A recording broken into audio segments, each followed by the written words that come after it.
Welcome back to the second part of the modeling the church. In this part, I'll also show you a little bit about the outliner where we can group things together so that your project, your level is more organized. And we'll also be modeling the second part of the church, and we'll also talk a little bit about vertex painting, and we'll use that to paint in some brick textures into these walls and windows that are already included in the Artist Studio's modular assets. So let's get started. First of all, let's organize this this level a little bit more. So first of all, we do have a lot of static mesh in here, and we have a folder already named as lighting, which is our main lighting source that has been created already by creating a new level. So let's minimize this, and we do have a player start which we don't need, so let's delete this. And we have a floor over here, but we're gonna leave this alone. But all of the other church walls and roofs, we're gonna select everything together. So you can hold shift and click everything to the end, and you can click on this new little folder and you'll have this new folder. What you can do is you can select that folder, right click and edit and rename, or what you can do is you can just click on F2 to rename this. So let's rename this church, and we have everything together in this folder. But one thing that you should know is whenever you bring in a new asset, it will bring into the level itself and not into the group. So whenever you have brought in a lot more stuff, you'll have to put it back in. So for this floor, let's create a new folder and just call it floor, so we don't have to locate that all the time.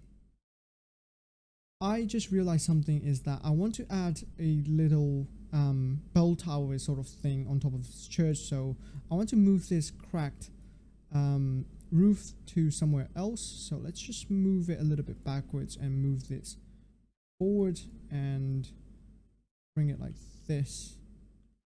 Make sure these are aligned.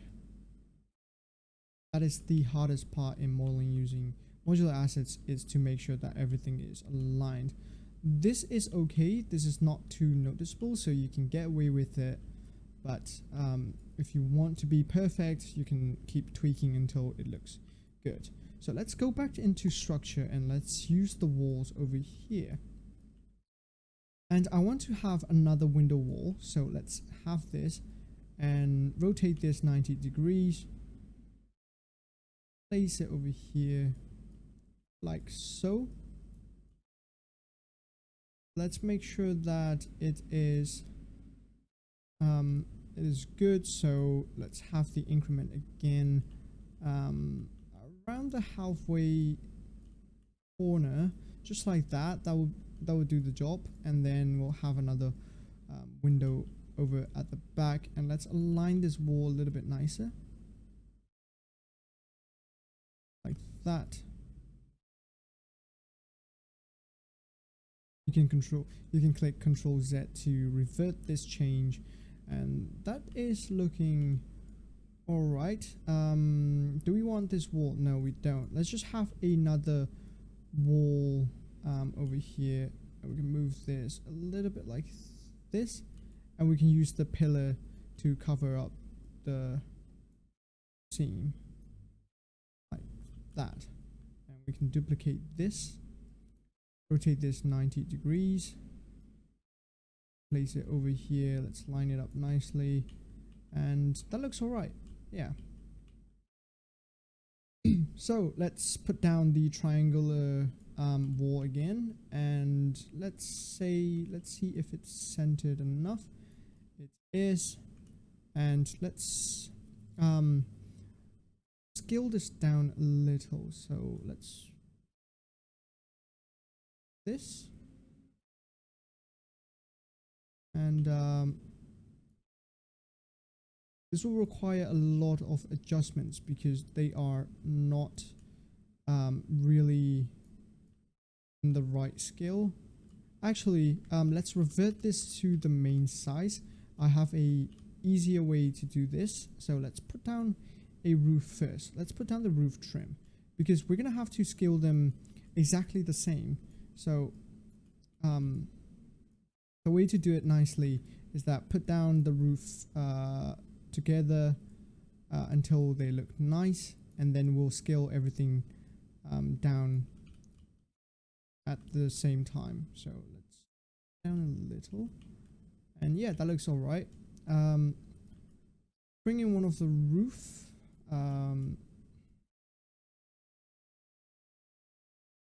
One thing to let you know is that we don't have to be perfect in lining these up because we're going to cover these up with some ivy, some vegetation later on because it should be abandoned. So let's bring this up to the left a little.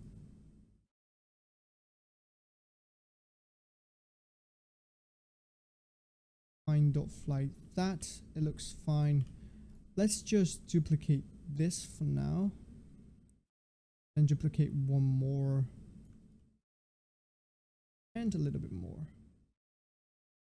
Now if you like how this looks, this should already be okay with what you're going for, but for me I want this to be a smaller roof, so let's click on this together and let's scale down so the scale matches. A little bit upwards. Now this looks all right. So I think this looks good, even though this is a little bit sticking out over here. I think it should be fine. So yeah, I think that looks all right. So let's place down some church door over here. Let's rotate this 90 degrees.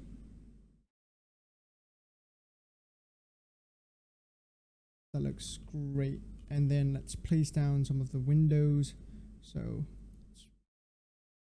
here, rotate this, rotate 90 degrees, and place it down over here.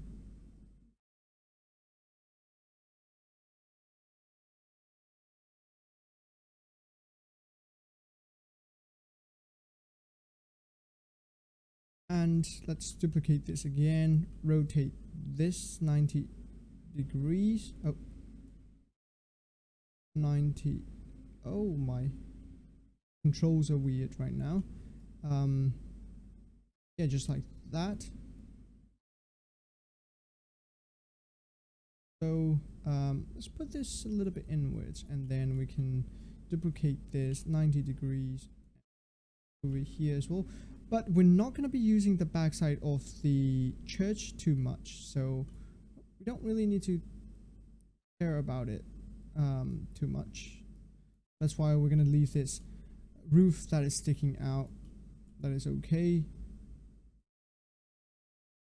Turn 90 degrees, put this in over here. Then another one. Oh, I didn't hold Alt. Right there. It's good. Now we're going to put down a little bell tower up top. So let's put down this little wall over here. Let's rotate this 90 degrees and place it over here. And let's bring this pillar up. Actually, I don't think the pillar will work too much, so let's just bring this wall and bring it up. You can see it has a little bit of that wall sticking out a little, so make sure that these are aligned nicely like that. And let's rotate this 180 degrees and let's line this up again.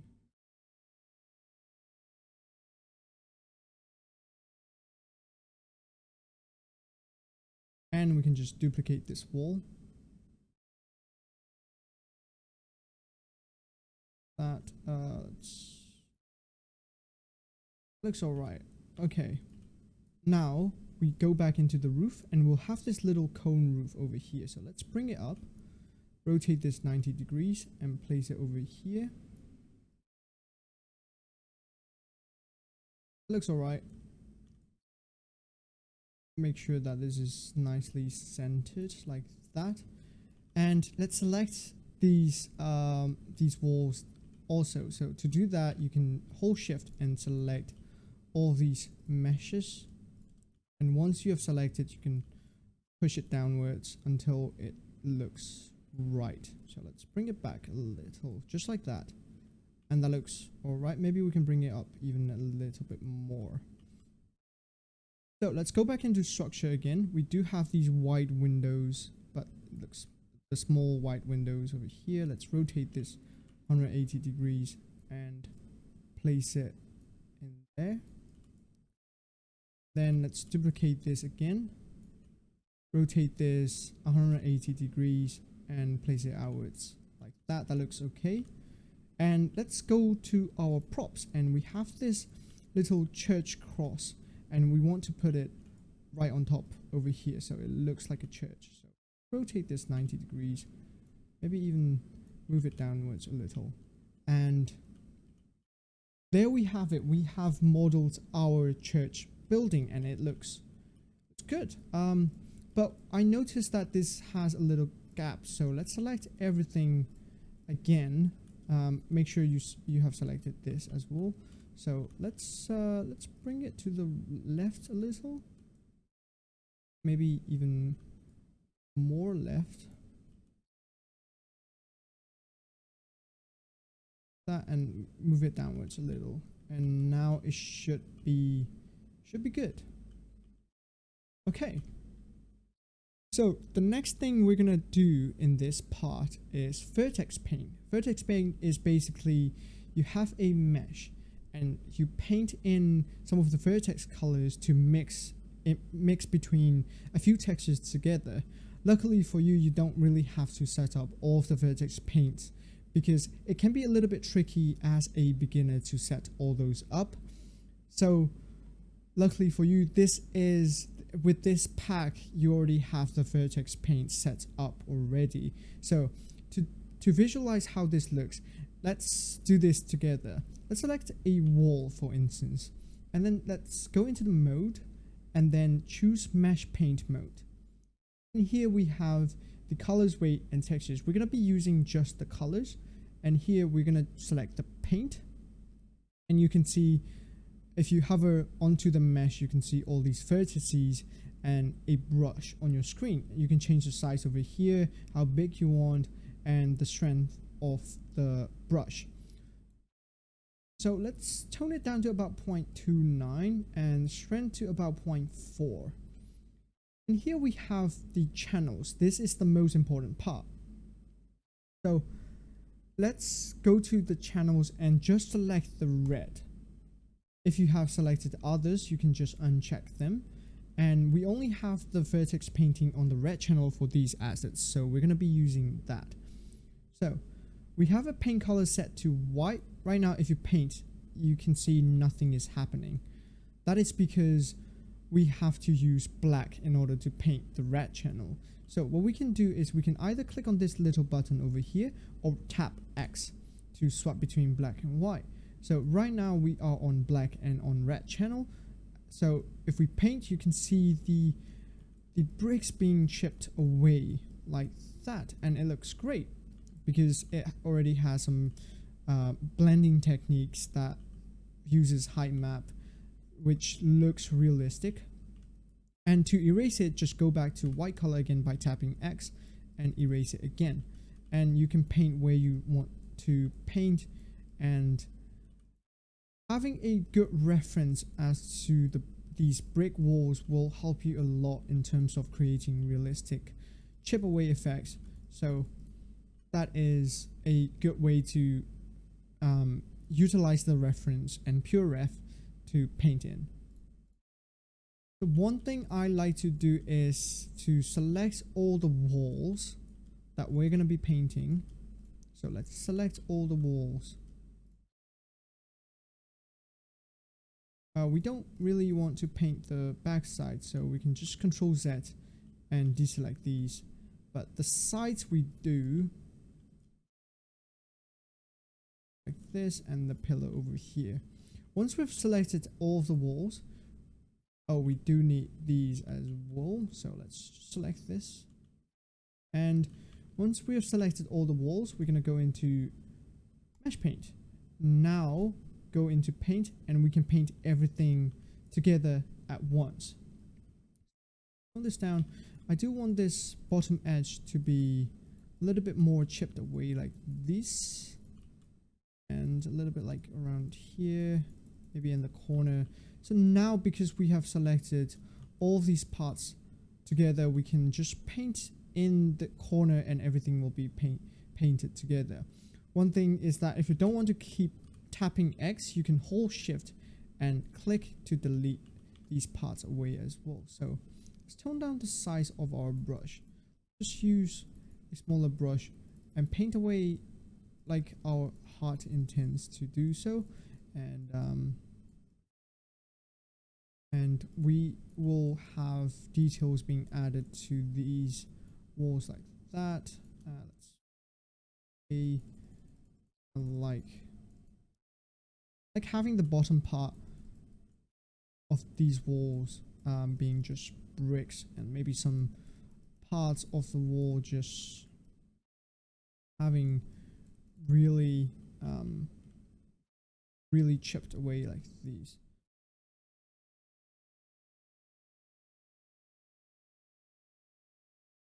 Let's paint this pillar for now. Maybe by the corners of this brick pillar, and a little bit more underneath, like that. You can have a huge block like that as well. Maybe a little bit onto here, a little bit around here.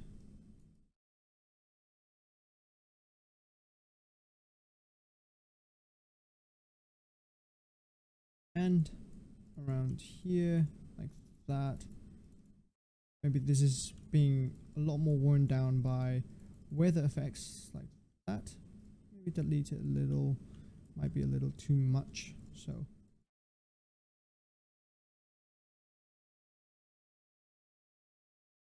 and there you go, you have successfully mesh painted. So if you look, this is all right.